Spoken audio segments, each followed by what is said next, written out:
Buonasera da Sicilia 24, le principali notizie. A Catania e Messina maggiori disagi per la massiccia adesione allo sciopero del trasporto locale. Tra i motivi della protesta la sicurezza, gli autisti esasperati ci picchiano per futili motivi. Decine di comuni a secco in Sicilia, la crisi idrica col passare dei mesi diventa sempre più drammatica. A Palermo la singolare protesta in accappatoio di Faraone che punta il dito su Schifani, non ha agito in tempo per evitare l'emergenza. Tradito da un sito porno, il giovane hacker gelese arrestato per aver violato i siti più impenetrabili dello Stato e di varie aziende. Si dice pronto a collaborare. Svolta nell'inchiesta sulla morte del pilota precipitato con il suo caccia vicino alla base di Birgi nel Trapanese. Indagati 2 ufficiali dell'aeronautica. Maxi tassa sulle sigarette fa discutere i fumatori, l'aumento di 5 euro a pacchetto che andrebbe a finanziare le ricerche sul cancro. Fate a Librino, la nuova questura di Catania, l'appello di padre Spampinato per dare un segnale alle periferie. Calcio, domenica di impegni per le siciliane. In B il Palermo si prepara alla sfida in casa con la Salernitana. In Serie C trasferta a Caserta per il Catania. Toscano, bisogna insistere per crescere ancora. Domenica in campo anche Messina e Trapani.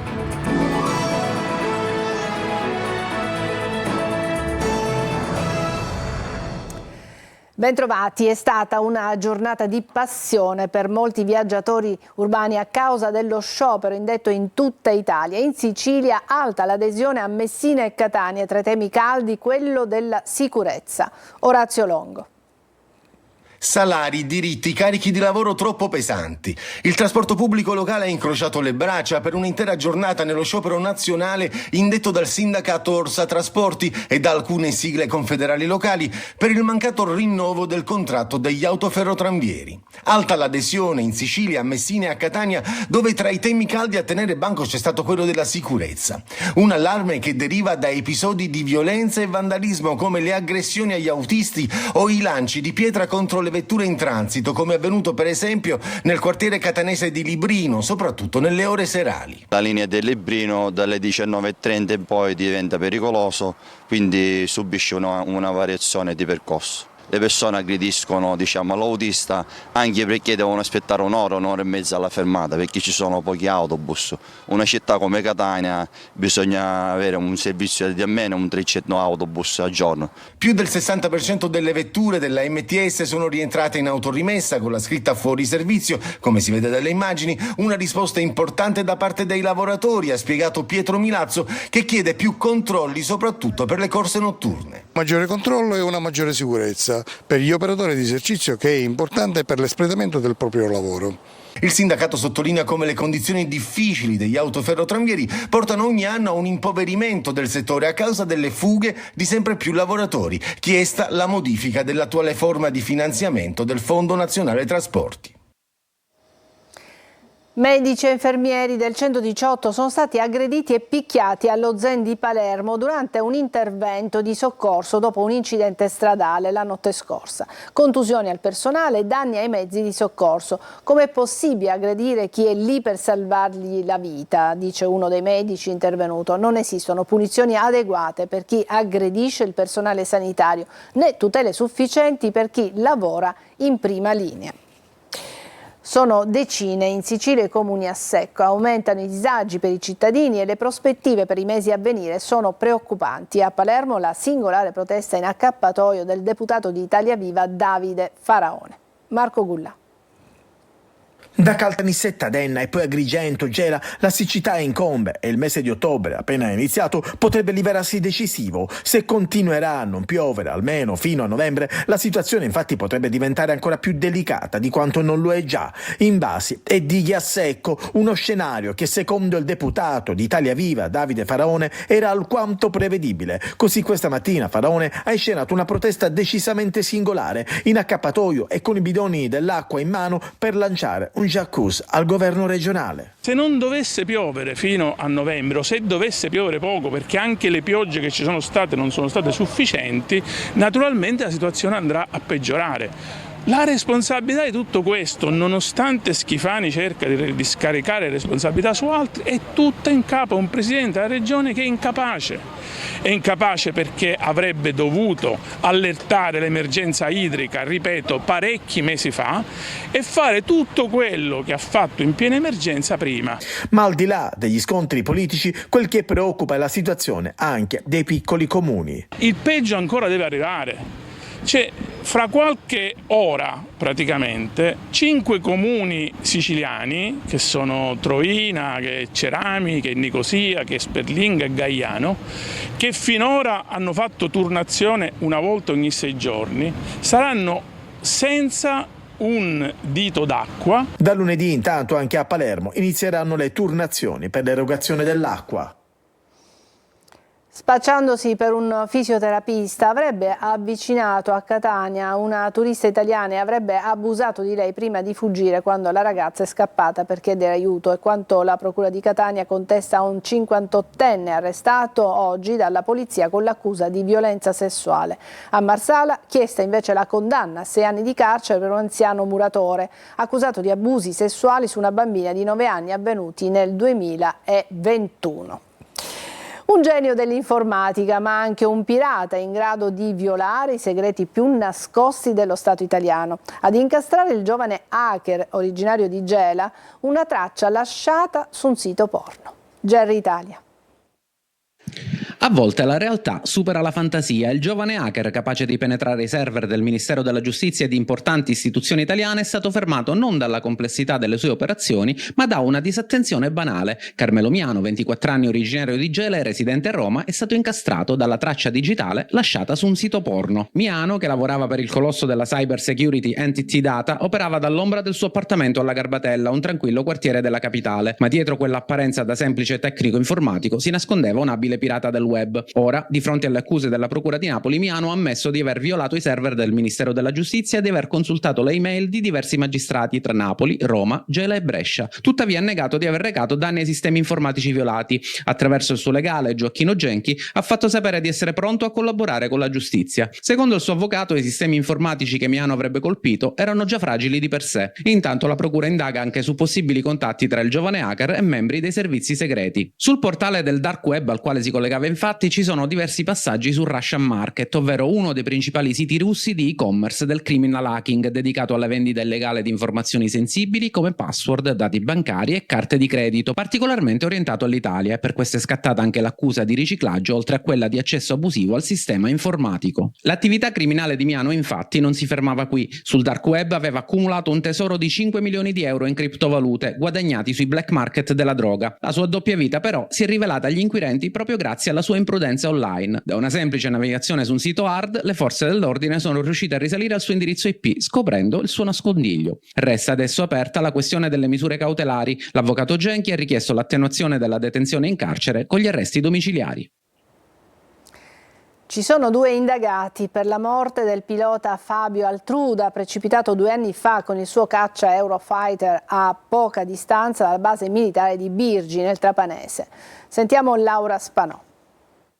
Per la morte del capitano Fabio Altruda, il pilota dell'aeronautica precipitato con un caccia Eurofighter nel dicembre 2022 nei pressi della base militare di Birgi, ci sono 2 indagati. La procura di Trapani ha iscritto nel registro degli indagati il maggiore pilota Andrea Maida, capo formazione del volo di trasferimento di 2 velivoli Eurofighter da Istrana in Veneto verso Birgi, e la loro comandante del 37° stormo di Trapani Birgi, Daniele Donati. L'accusa per entrambi è di omicidio colposo. Non avrebbero, ognuno per le loro mansioni, verificato le condizioni di sicurezza. Il maggiore Maida è indagato anche di falsità ideologica. Il capitano Altruda non avrebbe potuto pilotare in ore notturne, le abilitazioni erano scadute e Maida fece risultare sui registri della base, in quel sistema informatico logistico, che quel volo aveva finalità addestrative. La procura di Trapani ha accertato che il velivolo pilotato da Altruda avrebbe avuto anche avarie tecniche presenti prima del decollo al sistema di navigazione, che consente al pilota di avere informazioni informazioni su angoli e distanze da seguire. Per questo avrebbe potuto fare ritorno a Trapani solo in formazione stretta, cioè viaggiando affiancato all'altro mezzo, ma la vittima aveva l'abilitazione scaduta anche per questa operazione. È stato accertato che nella fase di avvicinamento all'aeroporto, mentre il velivolo si trovava nelle nubi, il capitano Altruda si sarebbe disorientato, non riuscendo più a recuperare il velivolo che precipitava al suolo. A gennaio 2023 i genitori del pilota avevano presentato una denuncia alla Procura di Trapani e a quella militare di Napoli, sostenendo la cattiva manutenzione del velivolo pilotato dal figlio e che il capitano Altruda quel giorno stesse svolgendo una missione operativa finalizzata a scortare un velivolo militare statunitense, e questo spiegherebbe perché l'aereo era con equipaggiamento armato. Sigarette più care. Il costo di un pacchetto di sigarette potrebbe subire un rincaro di ben 5 euro. È la proposta degli oncologi, ma vediamo cosa ne pensano i fumatori con Francesco Aloi. Io non le comprerei più, mi toglierei il vizio. E l'obiettivo è proprio questo, diminuire il numero dei fumatori. Il prezzo delle sigarette potrebbe aumentare di 5 euro. La proposta arriva dall'Associazione Italiana di Oncologia Medica, con Fondazione AIOM e Panorama della Sanità. Fumeremo lo stesso, un fumatore ha bisogno di fumare, fumerà lo stesso, troverà qualche altro escamotage, ma fumerà lo stesso. E magari per i fumatori incalliti è un po' difficile smettere, però per quanto riguarda i giovani magari l'aumento di prezzo è molto importante. Poi non so se fa così male. Lei dice che fa male fumare? Eh sì, qualcuno se lo chiede ancora, ma la risposta ce la ricordano anche i pacchetti delle sigarette. Il fumo uccide. 9 casi di tumore al polmone su 10 sono legati a questo. Con l'aumento del prezzo, quindi, da un lato si mira ad invogliare a smettere di fumare, dall'altro si finanzia il sistema sanitario nazionale. Secondo lei potrebbe funzionare? Alla grande, sarei d'accordissimo. Una delle cose positive che in questa Italia manca, il servizio sanitario.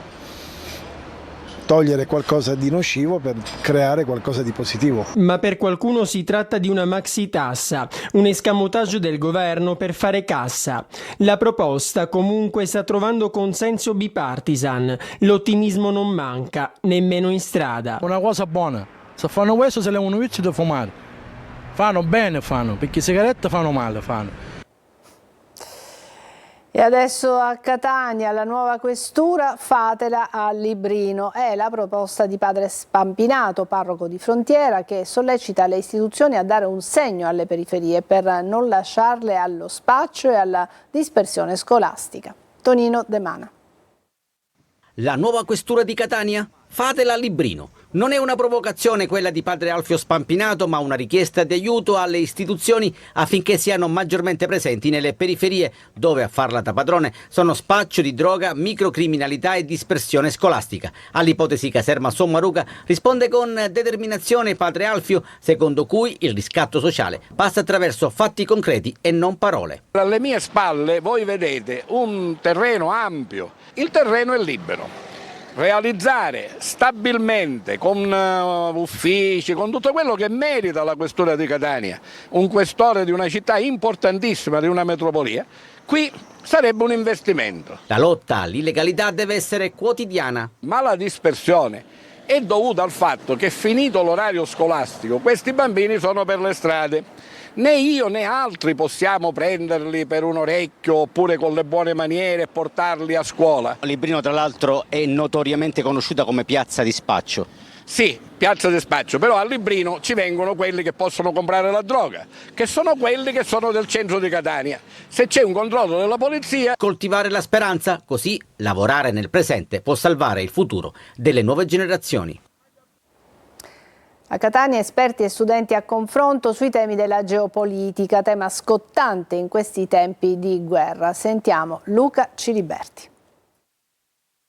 Questo festival ha anticipato un trend, cioè ha anticipato il fatto che i problemi sono complessi, che soprattutto sono problemi che attraversano tutti gli stati, tutti gli scacchieri, e quindi quella che poteva apparire allora una posizione geografica un pochino defilata come la Sicilia oggi si trova al centro dei grandi cambiamenti del mondo. Il bacino del Mediterraneo è strategico. Una riflessione sui principali avvenimenti geopolitici internazionali con esperti e protagonisti che dialogano con un pubblico ampio e con un'attenzione particolare agli studenti. Ognuna Ognuno deve avere il proprio pensiero e lo deve sviluppare tramite studio, tramite ascolto e tramite pensiero critico. E questa è una cosa che a questa generazione un po' manca e che dobbiamo ritrovare. L'impegno di Mare Liberum, giunto ormai all'8ª edizione, è quello di rendere accessibili temi complessi, di offrire, attraverso voci di autorevoli interlocutori, una visione plurima del mondo globale che viviamo. Se ci pensiamo è semplice: come si fa a cambiare il mondo? Educando i ragazzi alla pace, alla tolleranza, al rispetto, all'idea che la diversità è un valore da difendere e non una paura da cui scappare.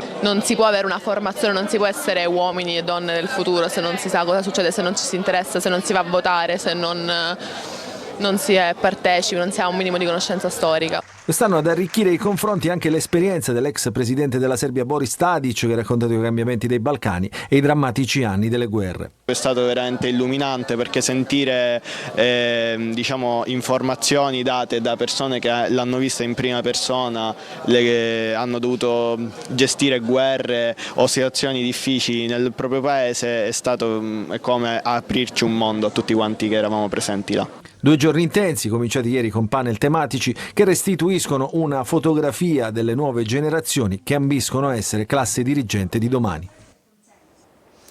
Una breve pausa, ci vediamo tra poco.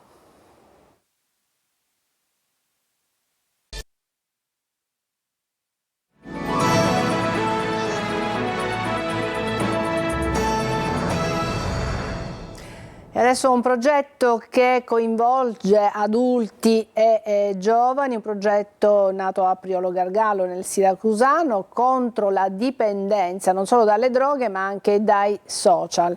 Francesco Aloi. Giovani e dipendenze, un triste binomio sempre più diffuso. Imperativo invertire il trend e bloccare l'avanzata delle droghe. Lo invocano i genitori di chi così ha perso la vita, ma qualcosa sta facendo anche la politica. A Priolo Gargallo, nel Siracusano, parte la seconda edizione del progetto Preferisco Vivere, rivolto al mondo della scuola. Oggi affrontare queste tematiche non solo è importante, ma soprattutto urgente. Noi abbiamo accolto come istituto comprensivo questo progetto, lo abbiamo fatto anche negli anni scorsi perché possa avere una ricaduta sociale sul territorio. I giovani sì, ma anche docenti e genitori. Il progetto è pensato per tutti. Diversi gli incontri previsti che hanno un importante obiettivo: formare e informare contro ogni forma di dipendenza. C'è una dipendenza che purtroppo porta i ragazzi a non vedere più l'idea dell'educazione, della cultura, della solidarietà, dell'amicizia, del rispetto delle cose che non sono sue. E con un concorso i ragazzi potranno anche mettersi in gioco. E questo dà la possibilità loro, oltre che attraverso la creatività, la fantasia, di dare corpo ad un prodotto finale che riassuma e contenga tutti gli obiettivi della prevenzione. Quindi si fa prevenzione, diciamo, in modo pratico. Perché per sconfiggere le dipendenze, dalle droghe a quelle più moderne come i social, è importante che se ne parli. Le parole quindi, ma soprattutto i fatti. Gli artisti di strada tornano ad animare la città di Ragusa con la 29esima edizione di Ibla Baskers, che quest'anno cambia luogo, non più il centro storico barocco di Ragusa Ibla, ma le vie del centro della città superiore. Veronica Barbarino. Adesso una breve pausa e poi l'ampia pagina dedicata al calcio, a tra pochissimo.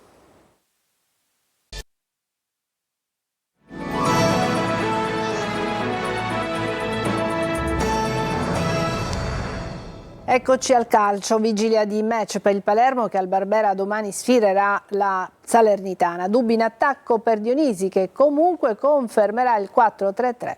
Marco Gullà.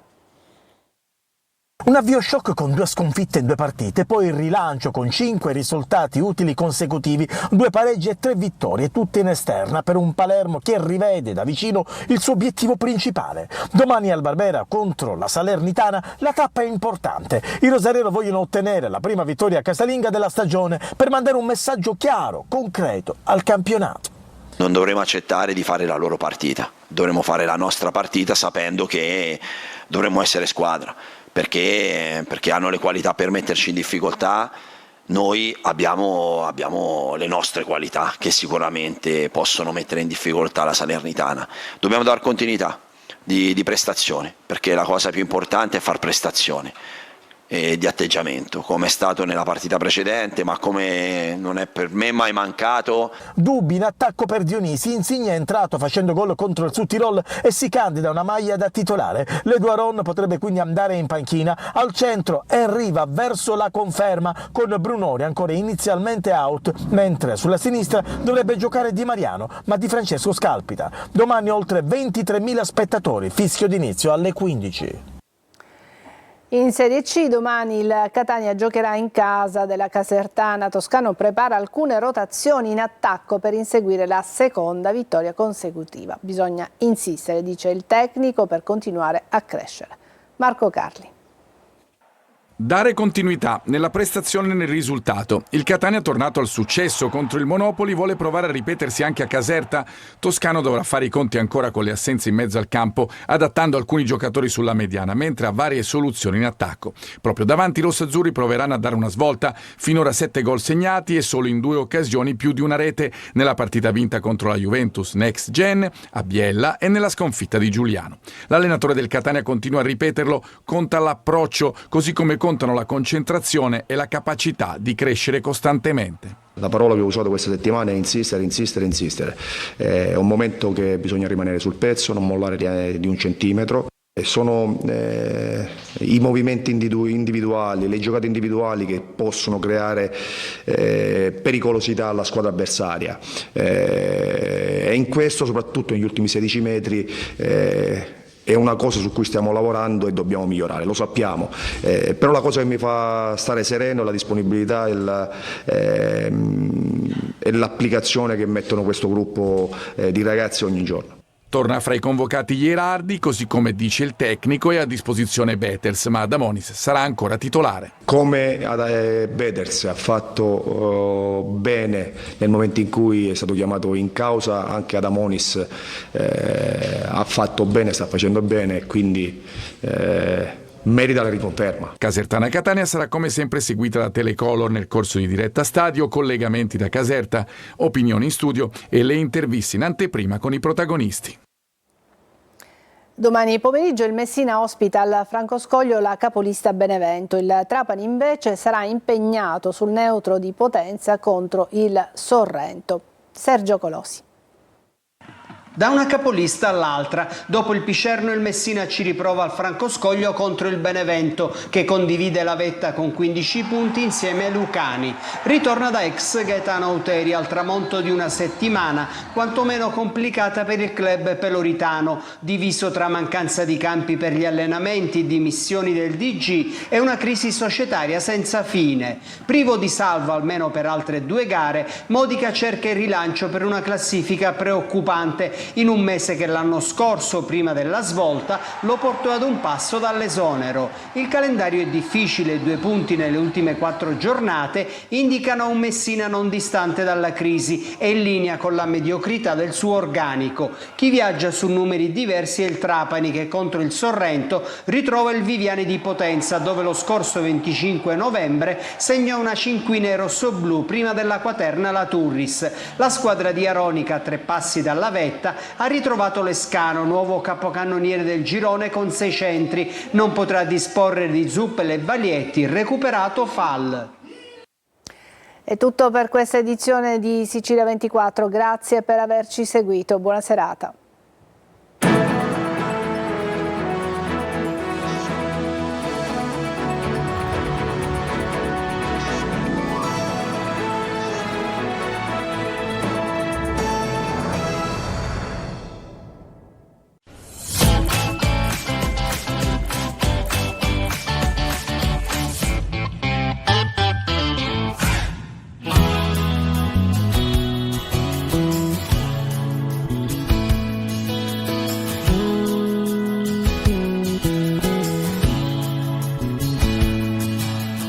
La Sicilia è la regione europea della gastronomia 2025, prima in Italia a ottenere questo riconoscimento internazionale assegnato dall'International Institute of Gastronomy. Il G7 Agricoltura di Siracusa e l'Expo Divinazione sono stati il luogo e l'occasione per parlare di un riconoscimento che non arriva a caso, un successo che inorgoglisce il neoassessore all'agricoltura della regione siciliana Barbagallo. È un programma che è nato con il mio predecessore, l'assessore San Martino, con il pieno sostegno del presidente Schifani. Li ringrazio ambedue per questa straordinaria opportunità che danno alla Sicilia e a me di portare avanti questo lavoro. Sicilia, regione della enogastronomia, non significa soltanto esaltare i prodotti di eccellenza della nostra Sicilia, prodotti DOP, prodotti GP, prodotti biologici, una diversità e una biodiversità che è veramente elevata, ma significa anche promuovere la Sicilia, promuovere il Made in Sicily, il che significa cercare di raccordare le iniziative sulla enogastronomia e sui prodotti agroalimentari con le bellezze del turismo, con le bellezze dei beni culturali, con i borghi marinari, con i borghi rurali, con le riserve siciliane, cioè sostanzialmente cercare di innalzare il livello di attrattività della Sicilia trainando tutti gli aspetti delle bellezze siciliane attraverso l'agroalimentare.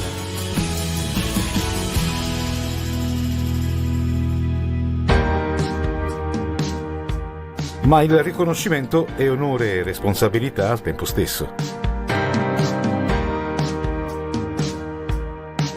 Io spero che stiamo per uscire dal momento critico della siccità, dal momento più acuto, momento che ha visto diversi mesi con grandi sofferenze, soprattutto da parte degli imprenditori agricoli, delle aziende a cui sono molto vicino.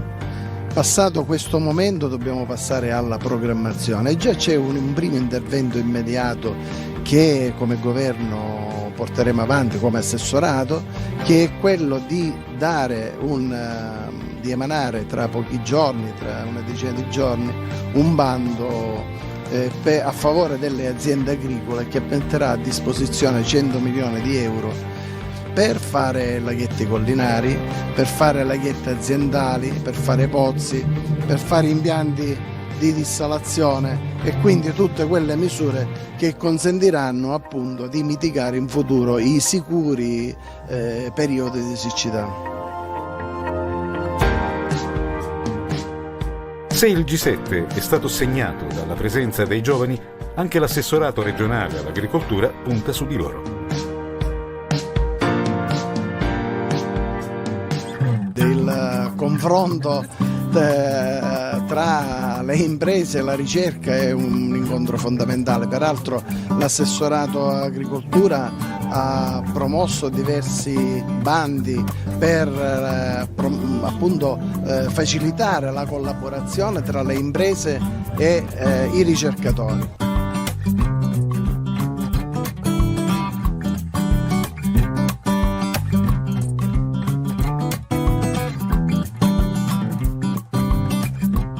Un volano per i prodotti siciliani e di certo il marchio Born in Sicily.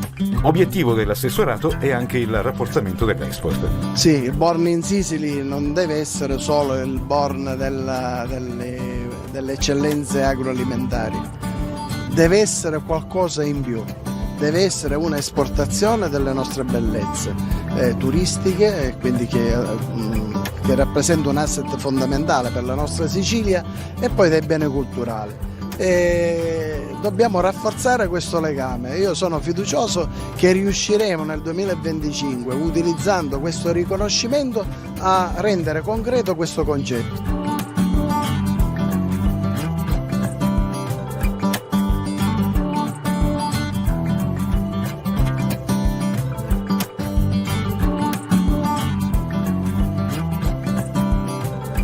I colori della Sicilia, con i profumi e i sapori, spiccano nella piazza Duomo di Ortigia, nel padiglione della regione, dove è difficile scegliere. Io credo che i visitatori in questo Expo hanno potuto veramente apprezzare tutto quello che noi produciamo.